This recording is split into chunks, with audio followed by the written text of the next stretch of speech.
FS Elite at FlightSimExpo 2024 is proudly brought to you by SimBit World's A Pilot's Life Chapter 2. Check it out now on SimMarket and also on Contrail.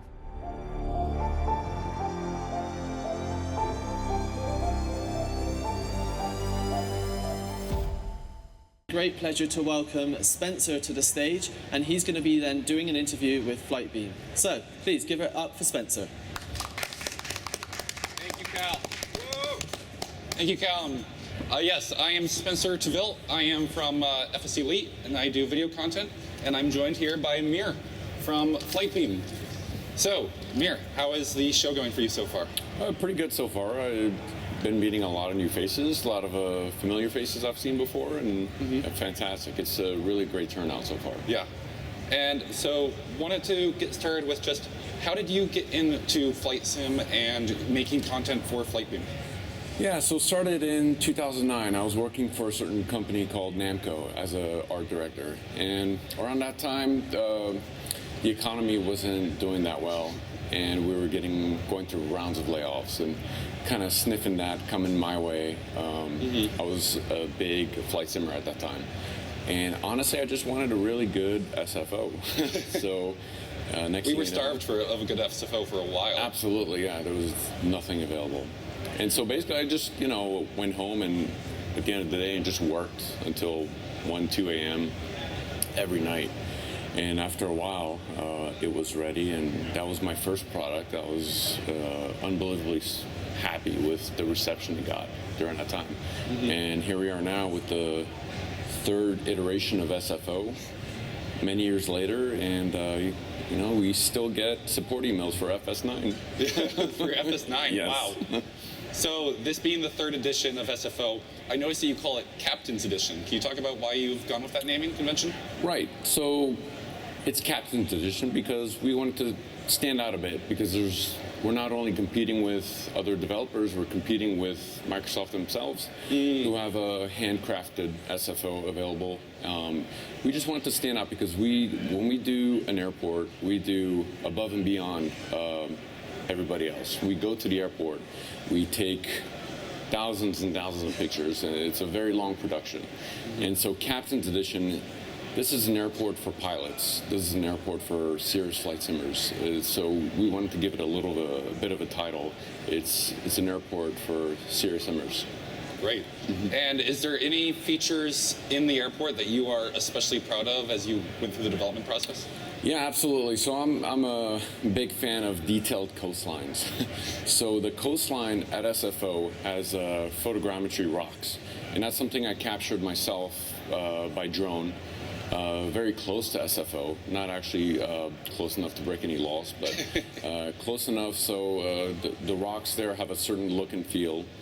So it was really fun capturing that over a weekend, and we just captured a long coastline of a whole bunch of rocks that looked very much like they're part of the scenery. And once they were put in, I was so happy with it. It just looks so incredibly real and like part of the actual airport, and it matches exactly what it looks like if you're real. So I'm pretty happy about that. How did you go about getting that super accurate coastline? Did you rent a boat? Did you take a drone? No, I had a drone, and it was quite the extensive process of capturing the photos.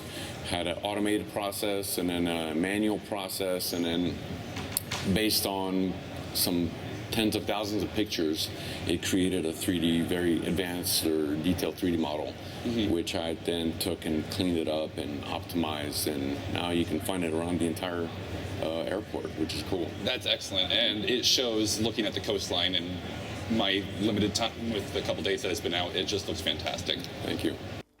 FS Elite at FlightSimExpo 2024 is proudly brought to you by AnyBuilds. Check out their A300 right now from Microsoft Flight Simulator.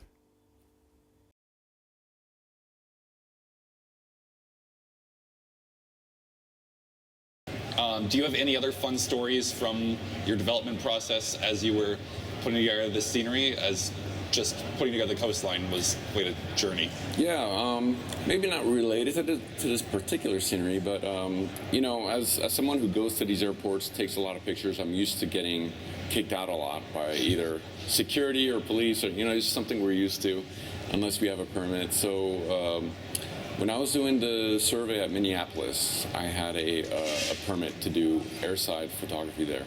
And we were in the ops car. We have a bunch of GoPros around the ops car. And we were on the fire training area.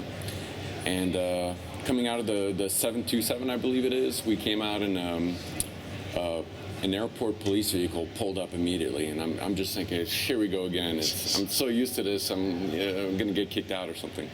So he comes out and he's like, "Is your name Mir?"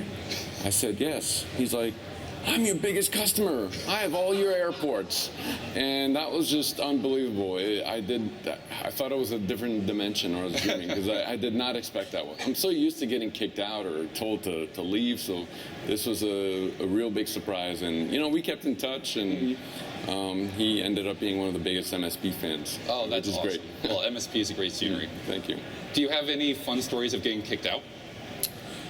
Oh boy, I have so many, it's unbelievable. SFO in particular does not like photography, especially if you're not like a Hollywood studio. If you have a big camera and you're at SFO, you need some sort of permit. So I don't have any particularly fun stories, but there was a few times when you do some plane spotting off a garage and some of the gate gourmet workers who are taking a break apparently thought that we were holding bazookas and called the cops on us, and that's just yet another example of I mean, it's okay. People are prudent, but it's just we eventually got kicked out again. So. Right. Yep.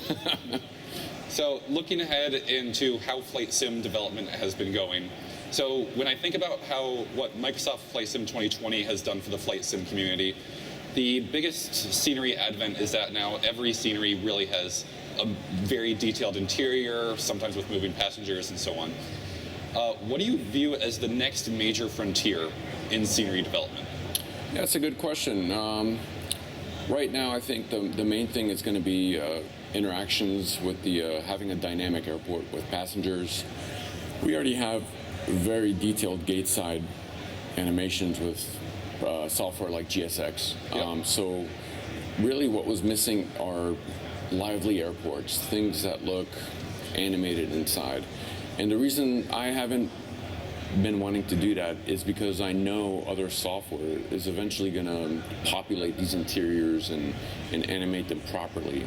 Whereas we can do static animations where people kind of just walking around. I'm not a big fan of that. Yeah. I prefer dynamic things happening, which other software does much better. Yeah. So I think that's a really big new frontier. There's more advanced things coming down the road. I don't want to reveal too much that we want to get into. Right. Which makes, arriving at the airport just one activity you can do. There could be other activities you could also do that are dynamic and perhaps part of a mission. And so that thought process of dynamic passenger experience when you arrive and depart, that obviously makes us think of what we learned yesterday from Microsoft during their 2024 presentation. Do you have any thoughts on that and how that can integrate into your sceneries? Yeah, we kind of saw that coming.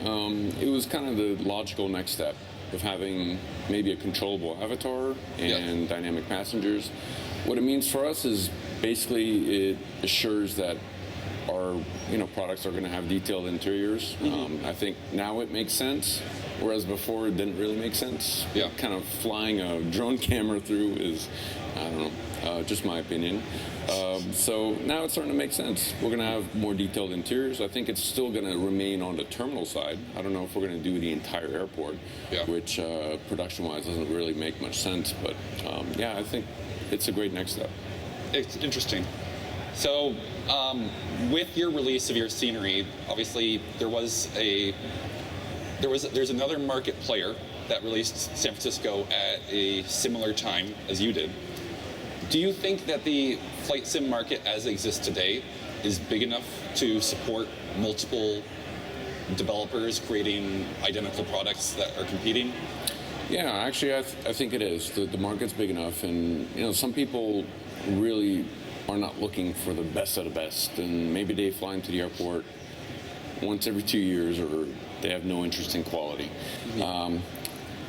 Those are not our. That's not our target audience. Our target audience are flight simmers, people who come here are serious flight simmers, and that's our target audience. And honestly, those type of products have not affected me at all yet.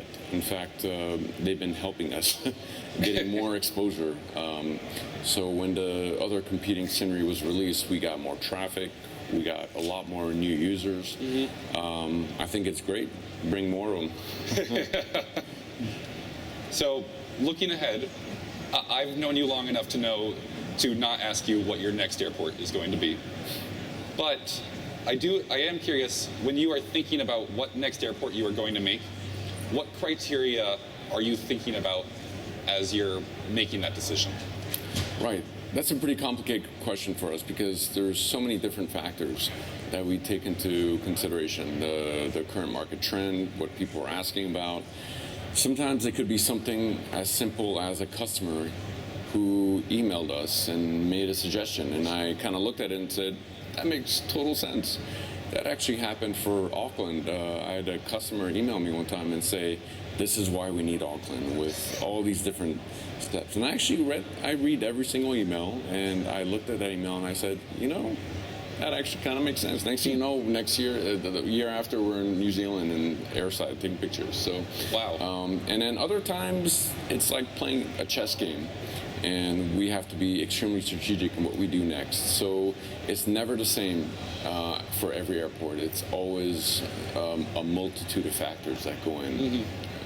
So I'm going to ask one more question, then I'm going to open it up for the audience if anybody has any questions.